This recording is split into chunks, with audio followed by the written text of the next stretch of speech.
എല്ലാവർക്കും സലു കിച്ചനിലേക്ക് സ്വാഗതം. ഇന്നത്തെ നമ്മളുടെ 5:50 അതിമനോഹരമായിട്ടുള്ള പ്രഭാതമാണ് ഈ കാണുന്നത്. അപ്പോൾ ഇന്നിപ്പം ലോക്ക്ഡൗൺ കഴിഞ്ഞിട്ട് ഇളവ് കിട്ടിയൊരു ദിവസമാണ് കേട്ടോ. അപ്പം ഞാനും നിസാർക്കായും കൂടി ഇതേ നടക്കാനായിട്ട് പോവാണ്. നടക്കാൻ അല്ല ഞാൻ പോകുന്നത് കേട്ടോ. നടക്കാനാണെങ്കിൽ നമ്മളിങ്ങനെ അല്ലല്ലോ പോകുന്നത്. അപ്പം ഞാൻ പറഞ്ഞു എനിക്കിവിടെയൊക്കെ ഒന്ന് ചുറ്റി നടന്നൊന്ന് കാണണം, വായി നോക്കാൻ എന്ന് വേണമെങ്കിൽ പറയാം. അപ്പോൾ ഇങ്ങനെ ദേ നടന്ന് റിലാക്സ് ചെയ്ത് പോകുമ്പോഴേക്ക് ദേ ഒരു പൂച്ചക്കുട്ടിയെ കണ്ടോ. ഇവിടെ ഒരുപാട് പൂച്ചകളുണ്ട് കേട്ടോ. അപ്പോൾ ഈ ഒരു പൂച്ചയും ഇതിൻ്റെ ഒരു കുഞ്ഞുമുണ്ട്. അത് നല്ല ക്യൂട്ടാണ് കേട്ടോ. അതായത് കാണുമ്പോൾ തന്നെ നമുക്കറിയാം ഇവർ രണ്ടുപേരും കുടുംബത്തിൽ പിറന്ന പൂച്ചകളാണ്. അത് കാണുമ്പോൾ തന്നെ നമുക്ക് മനസ്സിലാവും. അപ്പോൾ ഞാൻ നോക്കുമ്പോൾ ഈ കുഞ്ഞ് ദേ മുകളിൽ ഇങ്ങനെ നോക്കിക്കൊണ്ടിരിക്കുകയാണ്. പാവം അതിൻ്റെ മുകളിലായിപ്പോയി കേട്ടോ. അപ്പോൾ അതിന് താഴോട്ട് ഇറങ്ങി വരാനൊക്കെ ഒരു പേടി പോലെ അതങ്ങനെ നിൽക്കുകയാണ്. അതിൻ്റെ തള്ളപ്പൂച്ച ഓടിപ്പോവുകയും ചെയ്തു. എനിക്കിങ്ങനെ പൂച്ചകളെയൊക്കെ കാണാൻ ഇഷ്ടമാണ്. ഒരിക്കലും അതിനെ തൊടാനോ അങ്ങനെ പരിപാലിപ്പിക്കാനോ ഒന്നും എനിക്ക് താല്പര്യമുള്ള ആളല്ല കേട്ടോ ഞാൻ. അപ്പോൾ അതേ പൂക്കളിങ്ങനെ പൂത്ത് കിടക്കുകയാണ്. അപ്പോൾ ഈ പൂ നിങ്ങൾക്കറിയാവോ? അതേ കണ്ട പൂച്ച പോകുന്ന നോക്കിയേ. ഇതിനങ്ങനെ അധികം മണമൊന്നും ഉള്ള പൂവല്ല കേട്ടോ. പക്ഷേ എനിക്കിങ്ങനെ കാണാൻ ഇഷ്ടമാണ്. ഇതെപ്പോഴും ഇങ്ങനെ പൂത്തുലഞ്ഞ് നിൽക്കും. നല്ല രസമുണ്ടല്ലേ, പച്ചയിലിങ്ങനെ വെള്ളപ്പൂക്കളിങ്ങനെ നിൽക്കുന്നത് കാണാനായിട്ട്. അപ്പോൾ ഞാൻ നോക്കുമ്പോൾ നമ്മുടെ സുൽത്താൻ നടന്നു വരുന്നുണ്ട്. അവൻ മാസ്കൊക്കെ പൊതിഞ്ഞ് പോക്കറ്റിലൊക്കെ വെച്ചിട്ടാണ് നടക്കുന്നത്. കാരണം അവൻ പറയും നടക്കുമ്പോൾ മാസ്ക് ഇടാൻ പാടില്ല. പിന്നെ ഇതേ കണ്ടോ, ഇവിടെ ഒന്നും ആരുമില്ല. അപ്പം ഞാനിങ്ങനെ നടന്ന് പോയിക്കൊണ്ടിരുന്നപ്പോഴാണ് ദേ ഇവിടെ നോക്കിക്കേ, ഈ വീട്ടിൽ റംബൂട്ടാൻ. ആഹാ, അപ്പം മറ്റു ചിലരുടെ അടുത്ത് മാത്രമല്ല, ഇവിടെയും ഒക്കെ റംബൂട്ടാൻ ഉണ്ടല്ലേ. എന്തായാലും ഇവിടെ റംബൂട്ടാനൊക്കെ ഞാൻ കണ്ടു. പക്ഷെ ഞങ്ങളുടെ വീട്ടിൽ റംബൂട്ടാൻ പോയിട്ടൊരു ഭൂട്ടാൻ പോലും ഇല്ല. എന്നൊക്കെയൊക്കെ കാണാൻ നല്ല രസമുണ്ട്. ഇതിപ്പോഴല്ല, ഇതിന് എനിക്ക് തോന്നുന്നു നല്ല പഴുത്ത് ചുവന്ന് വരുന്ന സമയത്തായിരിക്കും കാണാൻ ഭംഗിയല്ലേ. എന്ത് രസമുണ്ട് കാണാനായിട്ട്. ഇതാണ് ഇവിടെ ഓരോ വീടുകളിലും എന്തെങ്കിലുമൊക്കെ പ്രത്യേകത ഉള്ള ചെടികളൊക്കെ ഉണ്ടാവും കേട്ടോ. എനിക്കിത് കണ്ടിട്ടിങ്ങനെ ഭയങ്കര ഇഷ്ടം തോന്നുന്നുണ്ട്. അപ്പോൾ ഇങ്ങനെ നടന്നു പോകുമ്പോൾ തന്നെ നല്ല രസമാണ് കേട്ടോ. വളരെ മനോഹരമായിട്ടുള്ളൊരു നഗരമാണ് നമ്മളുടേത്. നോക്കിക്കേ, ഇത് ചെമ്പരത്തി എന്നാണ് തോന്നുന്നല്ലേ ഇതിന് പറയുന്നത്, എനിക്കറിയില്ല. ഇത് കമ്മലായിട്ടൊക്കെ ഇടാൻ കൊള്ളാം അല്ലേ, ചുമ്മാ ഒരു ഷോയ്ക്ക്. എനിക്ക് ഈ ചെടി കാണുമ്പോൾ ഇങ്ങനെ ഈ പടക്ക് ഇങ്ങനെ കെട്ടിത്തൂക്കിയിരിക്കുന്ന പോലെയാണ് തോന്നുന്നത്. അതുപോലെ തന്നെ ദേ കോഴിവാലൻ പൂവ്. പക്ഷേ എനിക്ക് ഇതിങ്ങനെ തൊടുമ്പോൾ തോന്നുന്നത് പൂച്ചവാല് പോലെയാണ് അല്ലേ, പൂച്ചയുടെ വാല് പോലെയല്ലേ ഇരിക്കുന്നത്. അപ്പോൾ ഇതൊക്കെ ഇങ്ങനെ അധികം വീടുകളിലൊന്നും കാണാൻ പറ്റാത്ത ചെടികളാണ്. അപ്പോൾ അതേ നിസ്സറയ്ക്കൊക്കെ ദേഷ്യം വന്നാണ് എന്നെയും കൊണ്ട് നടക്കുന്നത് കേട്ടോ. കാരണം എൻ്റെ കൂടെ നടക്കാമെന്ന നടക്കത്തില്ല. ഞാനിങ്ങനെ കണ്ടതൊക്കെ ഇങ്ങനെ നോക്കി നോക്കും. എൻ്റെ നടത്തം കാണുമ്പോൾ തന്നെ അറിയത്തില്ല ഞാൻ ഇഷ്ടത്തോടല്ല നടക്കുന്നത്. അപ്പോൾ ദേ ഞാൻ നടന്ന് പാസ് ചെയ്തപ്പോഴാണ് മണം അടിച്ചത്. അപ്പോൾ ഞാൻ വീണ്ടും തിരിച്ചു വന്നു. പിച്ചിപ്പൂ അതൊന്ന് മണപ്പിച്ച് നോക്കുകയാണ്. പറിക്കത്തില്ല കേട്ടോ ഞാനതിൽ നിന്ന്. നല്ല മണമുണ്ടല്ലേ. നിങ്ങൾക്കും ആ ഒരു മണം ഫീൽ ചെയ്തില്ലേ പിച്ചി കണ്ടപ്പോൾ? വീട്ടിൽ വന്ന ഉടൻ തന്നെ കൈയും കാലുമൊക്കെ കഴുകി വന്ന ശേഷം ഞാൻ ചായക്ക് വെച്ചു. അപ്പോൾ ചായ ഇവിടെ റെഡിയായി വരികയാണ്. അപ്പോൾ എൻ്റെ ഗ്യാസ് നോക്കി ആരും കുറ്റം പറയാനായിട്ട് നിൽക്കണ്ട. ഞാൻ ഗ്യാസ് തുടച്ചിട്ടില്ല. കാരണം രാവിലെ തന്നെ ഞാൻ പോയതല്ലേ, അപ്പം നടക്കാൻ പോയതല്ലേ. അപ്പം വന്ന ഉടൻ പിന്നെ ചായക്ക് വെക്കുകയാണ് ചെയ്തത്. അപ്പോൾ നല്ല അടിച്ച ചായ രാവിലെ ചൂടോടുകൂടി കുടിക്കുന്നതിൻ്റെ ഒരു സുഖമുണ്ടല്ലോ, അത് പറഞ്ഞറിയിക്കാൻ പറ്റത്തില്ല കേട്ടോ. അപ്പോൾ ഞാൻ നമുക്കുള്ള ചായയൊക്കെ എടുത്ത് നിസാർക്ക കൊണ്ട് കൊടുക്കുകയാണ്. നിസാർക്കയുടെ പതിവ് കാഴ്ച ഇത് തന്നെയാണ് കേട്ടോ, രാവിലെ ഈ പത്രം അരച്ച് കലക്കി കുടിക്കുക എന്നുള്ളത്. അപ്പം നിസാർക്കയും ചായ കുടിക്കുകയാണ്. പിന്നെ ഞാൻ കിച്ചണിലേക്ക് നേരെ വന്നിട്ട് ഞാൻ ഇഡ്ഡലിക്ക് വേണ്ടിയിട്ട് ഇന്നലെ ആട്ടി വെച്ചിട്ടുണ്ടായിരുന്നു. അപ്പം മാവ് ദേ ഇവിടെ പൊങ്ങി വന്നിട്ടുണ്ട്. ഞാൻ കൈയൊക്കെ കഴുകിയിട്ട് നന്നായിട്ടൊന്ന് മിക്സ് ചെയ്ത് കൊടുക്കും. നല്ല സോഫ്റ്റ് ബാറ്ററാണ് കേട്ടോ. അപ്പം ഞാൻ കൈയിട്ടിളക്കുന്ന കാണുമ്പോൾ പലർക്കും ഒരു ചതുർത്തി തോന്നും. അതിൻ്റെ ഒന്നും ആവശ്യമില്ല. നമ്മളുടെ മാവ് നമുക്ക് ഇഡ്ഡലി ഉണ്ടാക്കാനുള്ളത്, നമ്മൾ കഴിക്കാനുള്ളത്, അത്രയും ചിന്തിച്ചാൽ മതി കേട്ടോ. അപ്പോൾ ദേ ഇഡ്ഡലി ഉണ്ടാക്കാൻ വേണ്ടിയിട്ട് ഞാൻ പാത്രം എണ്ണ ഇതുപോലെ ഒന്ന് തടവിയ ശേഷം മാവ് ഇതുപോലെ കോരി ഒഴിച്ചിട്ട് ആവിയേറ്റി എടുക്കുകയാണ് ചെയ്യുന്നത്. അപ്പോൾ എൻ്റെ കയ്യിൽ ഈ ഒരൊറ്റ പ്രാവശ്യം തന്നെ നമുക്കെല്ലാവർക്കുള്ള ഇഡ്ഡലി ഉണ്ടാക്കിയെടുക്കാൻ പറ്റുന്ന തട്ടാണുള്ളത്. കണ്ടില്ലേ, ഇത്രയും കുഴിയുള്ള തട്ടാണ്. അപ്പോൾ അതുകൊണ്ട് തന്നെ എനിക്ക് ഹാപ്പിയാണ്. ഒറ്റ ട്രിപ്പിന് ജോലി കഴിയും. പിന്നെ എൻ്റെ മാരകായുധങ്ങൾ ഇതൊക്കെയാണ് കേട്ടോ. ഇങ്ങനെയൊക്കെയുള്ള സംഭവങ്ങൾ വെച്ചിട്ടൊക്കെയാണ് ഞാൻ ഓരോ കാര്യങ്ങൾ ചെയ്യുന്നത്. അപ്പോൾ ഇഡ്ഡലി ആവി വന്ന ശേഷം ഞാനിതുപോലെ തണുക്കാനായിട്ട് മാറ്റി വെച്ചിരിക്കുകയാണ്. അപ്പോൾ ഇനിയിപ്പോൾ ചമ്മന്തി ഉണ്ടാക്കണം. അപ്പോൾ ഇവിടെ ഓരോരുത്തർക്ക് ഇഡലിയുടെ ഓരോ ഇഷ്ടങ്ങളാണ് കേട്ടോ. നിങ്ങൾക്ക് എങ്ങനെയാണ് ഇഡലിയുടെ എന്ത് കൂട്ടാനാണ് നിങ്ങൾക്കിഷ്ടം? ഇവിടെ സാമ്പാറുകാരനുണ്ട്, അവനങ്ങ് ഗൾഫിലായിപ്പോയി. പിന്നെ ചുവന്ന ചമ്മന്തിയാണ് നമ്മുടെ റിച്ചുവിന് ഇഷ്ടം, സുൽത്താന് വെള്ള ചമ്മന്തി. അപ്പോൾ എന്തായാലും ഇന്ന് ഞാൻ ഉണ്ടാക്കുന്നത് വെള്ള ചമ്മന്തിയാണ്. അതായത് നമ്മുടെ പൂ പോലത്തെ ഇഡ്ഡലി ഇവിടെ റെഡി ആയിട്ടുണ്ട്. അപ്പോൾ ഇഡ്ഡലി എല്ലാം ഞാൻ കാസറോളിലേക്ക് വെക്കാണ്. അപ്പോൾ എന്നിട്ട് ഞാൻ ഈ പാത്രങ്ങളൊക്കെ അപ്പോൾ തന്നെ കഴുകി അങ്ങ് മാറ്റും കേട്ടോ. അപ്പോൾ പിന്നെ നമുക്ക് പിന്നെ വലിയ ഒരു തലവേദന പിടിച്ച ജോലി ഒഴിവായി കിട്ടും. അപ്പം ഞാനത് താളിച്ചിടയാണ്. വെള്ള ചമ്മന്തിക്ക് വേണ്ടിയിട്ട് താളിക്കണമല്ലോ. അപ്പോൾ കടുക്, കറിവേപ്പില, വറ്റൽമുളകൊക്കെ ഇട്ട ശേഷം അരച്ച അരപ്പ് ഇതിലേക്ക് ഒഴിച്ചിട്ട് ഇളക്കി കൊടുക്കും. ഫ്ലെയിം നന്നായിട്ട് കുറച്ച് കൊടുക്കും. ഒരിക്കലും ഈ ചമ്മന്തി തിളയ്ക്കാൻ പാടില്ല കേട്ടോ. നല്ലതുപോലെ ഇളക്കി ചൂടാക്കി എടുക്കുകയാണ് ചെയ്യുന്നത്. പാകത്തിനുള്ള വെള്ളം കൂടി ഒഴിച്ചു കൊടുക്കും. അപ്പോൾ നമ്മളുടെ ചമ്മന്തിക്കറിയും ഇവിടെ റെഡി ആയിട്ടുണ്ട്. അപ്പോൾ ഞാൻ ഇഡ്ഡലി കഴിക്കാൻ പോവാണ്. അപ്പോൾ നല്ല ചൂട് ഇഡ്ഡലി ഇതുപോലെ പാത്രത്തിലേക്ക് വെച്ച ശേഷം അതിൻ്റെ തല വഴി ഈ ചൂട് ചമ്മന്തിക്കറി ഒഴിച്ചു കൊടുക്കണം. ഇങ്ങനെയൊക്കെ ഒഴിച്ചിട്ടങ്ങ് കുഴച്ച് വിരവി കഴിക്കുമ്പോൾ ആ ഒരു ടേസ്റ്റ് ഉണ്ടല്ലോ, അത് പറഞ്ഞറിയിക്കാൻ പറ്റത്തില്ല, അത്ര ടേസ്റ്റാണ്. അപ്പം നിങ്ങൾക്ക് ഇഡ്ഡലിയാണോ ദോശയാണോ ഇഷ്ടം ഒന്ന് പറഞ്ഞേ. എനിക്ക് ചില സമയങ്ങളിൽ ദോശയോടും ഒരിഷ്ടം തോന്നും കേട്ടോ.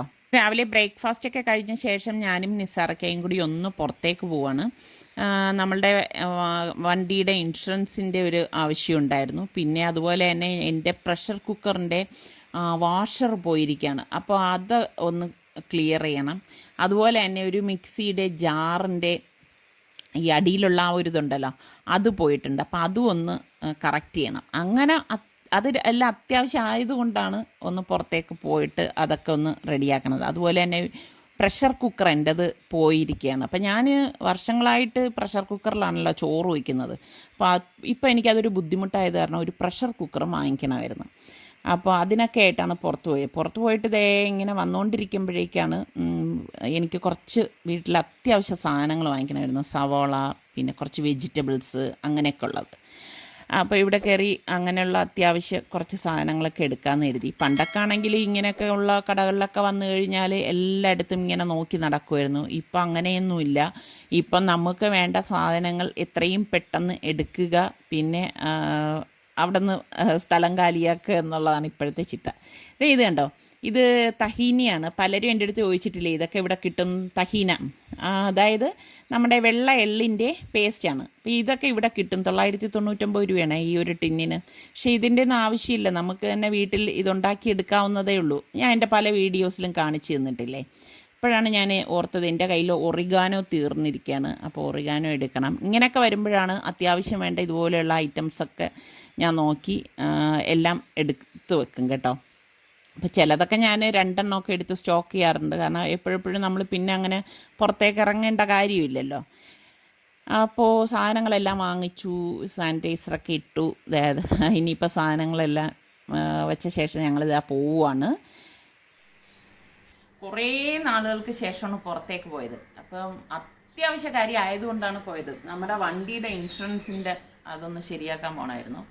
പിന്നെ അപ്പോൾ പോകുന്ന വഴിയിൽ ഞാൻ ചാലയിലൊന്ന് കയറാൻ പറ്റിയാൽ കയറാമെന്ന് വിചാരിച്ചിട്ട് എൻ്റെ പ്രഷർ കുക്കറിൻ്റെ അടപ്പുകളൊക്കെ എടുത്തിട്ടുണ്ടായിരുന്നു. എന്തറിയോ, വാഷർ മാറ്റാൻ വേണ്ടിയിട്ട്. ഇതിപ്പോൾ അവർ മാറ്റിയിട്ട് അടപ്പെടുത്തത് കൊണ്ട് തന്നെ അവർ തന്നെ ഇട്ട് തന്നു. കാരണം കറക്റ്റ് അല്ലെങ്കിൽ ഞാൻ പറഞ്ഞു ഇനിയിപ്പം വന്ന് കറക്റ്റ് അല്ല എങ്കിൽ അവർ പാക്കറ്റോടെ തന്നു. ഞാൻ പറഞ്ഞില്ല, ഇട്ട് തന്നാൽ മതി എന്ന് പറഞ്ഞു.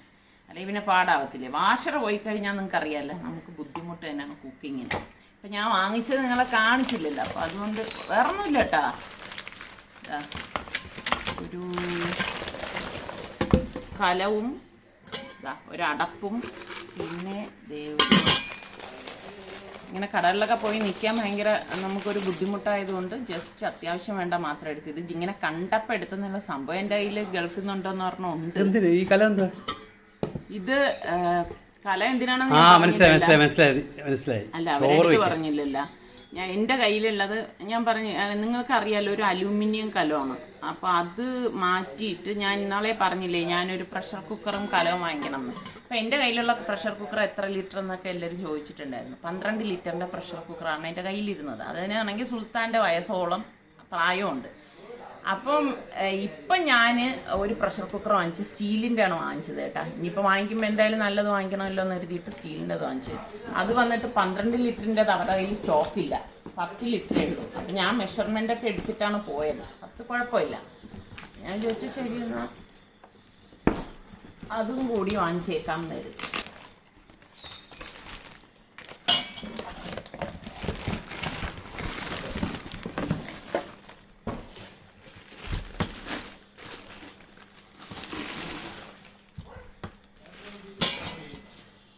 അപ്പോൾ അതാ വേണ്ട, കറക്റ്റാണ്. ഞാനിവിടെ ഉപയോഗിക്കുന്ന കലത്തിൻ്റെ നിന്നും കുറച്ചുകൂടി വലിപ്പമുള്ള കലമാണ്. കറക്റ്റാണ്, നമുക്ക് ഇതിൻ്റെ ആവശ്യമുള്ളൂ. അപ്പോൾ ഇതാണ് നമ്മളുടെ ഇനി മുതൽ ചോറ് വയ്ക്കാൻ പോകുന്ന കുക്കർ. ഞാൻ ഇത് പലരും എൻ്റെ അടുത്ത് ഇങ്ങനെ ചോദിച്ചിട്ടുണ്ട്, ഇപ്പം എങ്ങനെയാണ് ഇത് കുക്കറിൽ ചോറ് വയ്ക്കുന്നത്, അതൊന്ന് പറഞ്ഞു തരുന്നു. ഇതിനിടയിൽ എനിക്കൊരു കമൻറ്റ് വന്നു കേട്ടാ. എന്താണെന്നറിയാവുന്ന, ഇത്ത പറഞ്ഞതുപോലെ ഞാൻ ചോറ് വെച്ചു, എൻ്റെ സേഫ്റ്റി വാൽവ് കുക്കറിൻ്റെ സേഫ്റ്റി വാൽവ് തെറിച്ചു പോയി എന്ന് പറഞ്ഞു. ഞാൻ പറഞ്ഞതുപോലെ ചോറ് വയ്ക്കുകയാണെങ്കിൽ ഒരിക്കലും സേഫ്റ്റി വാൽവ് തെറിച്ചു പോകും. കാരണം ഞാൻ വർഷങ്ങളായിട്ട് ഇല്ലേ, നമ്മളെ കല്യാണം കഴിഞ്ഞ് ഒരു 3 മാസം കഴിഞ്ഞ് കൂട്ടി നോക്കിയാൽ അത്ര വർഷം കൊണ്ട് ഞാൻ പ്രഷർ കുക്കറിലാണ്. ഞാൻ ചെയ്യുന്ന രീതിയിൽ ചെയ്താൽ ഒന്നും തെറിച്ചു പോകത്തില്ല കേട്ടോ. പിന്നെ എന്തെങ്കിലുമൊക്കെ നിങ്ങൾ ഡിഫക്റ്റ് കാണിക്കുമ്പോഴാണ് അങ്ങനെയൊക്കെ വരണത്. അപ്പോൾ എന്തായാലും ഞാൻ അത് ഡീറ്റെയിൽ ആയിട്ട് കാണിച്ചു തരാം കേട്ടോ, എങ്ങനെയാണ് ചോറ് വയ്ക്കുന്നതെന്ന്. അപ്പോൾ ഇന്ന് ഞാൻ ഈവനിങ് സ്നാക്ക്, അതായത് ചായക്ക് കടിയായിട്ട് ഞാൻ ഏത്തപ്പഴം പുഴുങ്ങാൻ വെച്ചിരിക്കുകയാണ്. ഞാൻ ഇങ്ങനെയാണ് എളുപ്പത്തിന് വേണ്ടി പുഴുങ്ങണത് കേട്ടോ. എൻ്റെ കയ്യിൽ സ്റ്റീമറുണ്ട്, പക്ഷേ ഞാൻ ചില സമയങ്ങളിൽ ഇങ്ങനെയൊക്കെ ഉള്ള ഉടായ്പകളൊക്കെ കാണിക്കും. അപ്പോൾ ഇതുപോലെ കട്ട് ചെയ്ത് വെച്ച് പുഴുങ്ങിയെടുക്കുകയാണ് ചെയ്യണത്. അപ്പോൾ അത് ഏത്തപ്പഴം നന്നായിട്ട് പുഴുങ്ങി വന്നിട്ടുണ്ട്. അപ്പം അത് ഞാൻ ഇതിൽ നിന്ന് മാറ്റുവാണ്. പിന്നെ ഒരു പാനിലേക്ക് 2 ടേബിൾ സ്പൂണോളം നെയ്യിട്ടിട്ട് 1 കപ്പ് അവലിട്ടിട്ട് ഇതുപോലെ ഒന്ന് റോസ്റ്റ് ചെയ്ത് കൊടുക്കും. പിന്നെ 1 കപ്പോളം തേങ്ങയും കൂടി ഇതോടൊപ്പം ഇട്ടിട്ട് രണ്ടും ചേർത്തിട്ട് ഇതുപോലെ ഒന്ന് റോസ്റ്റ് ചെയ്യും കേട്ടോ. പിന്നെ നമുക്ക് ആവശ്യത്തിന് ഞാനിവിടെ 1 ടീസ്പൂണോളം ഏലക്ക പൊടിച്ചത് ഇട്ടിട്ടുണ്ട്. അതും കൂടി ഇട്ടിട്ട് ഇളക്കിയിട്ട് 3 ടേബിൾ സ്പൂൺ ശർക്കര പാനി കാച്ചിയത് ഒഴിച്ചു കൊടുക്കും. ഈ ശർക്കര പാനി കാച്ചി ഞാൻ എപ്പോഴും ഫ്രിഡ്ജിൽ സൂക്ഷിക്കുകയാണ് ചെയ്യണത്. അപ്പോൾ ആവശ്യത്തിന് നമുക്ക് എളുപ്പമാണല്ലോ ഇതുപോലെയൊക്കെയുള്ള സ്നാക്സൊക്കെ ഉണ്ടാക്കുമ്പോൾ നമുക്ക് എടുക്കാനായിട്ട്.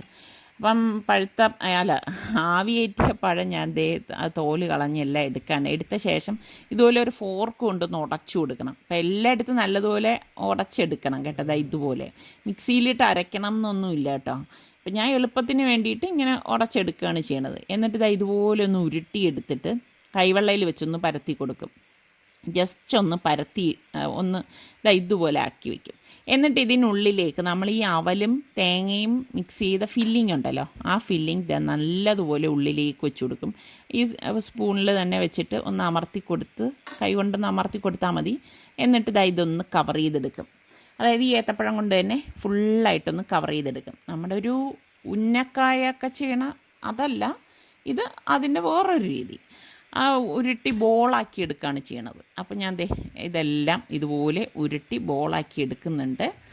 അപ്പോൾ എളുപ്പമാണ് കേട്ടോ, ഇത് ഉണ്ടാക്കിയെടുക്കാൻ എളുപ്പമാണ്, കഴിക്കാനാണെങ്കിൽ നല്ല ടേസ്റ്റാണ്. അപ്പോൾ ഇതുപോലെ എടുക്കണം. അപ്പോൾ 4 എണ്ണമാണ് എനിക്ക് കിട്ടിയിരിക്കുന്നത്. ആൾക്ക് ഓരോന്ന് വെച്ചിട്ടാണ് ഞാൻ ഉണ്ടാക്കിയിരിക്കുന്നത് കേട്ടോ. അപ്പം നമ്മളുടെ ബ്രെഡ് ക്രംസ് എടുത്തിട്ട് ഞാൻ ഇതൊന്ന് കോട്ട് ചെയ്തെടുക്കുകയാണ്.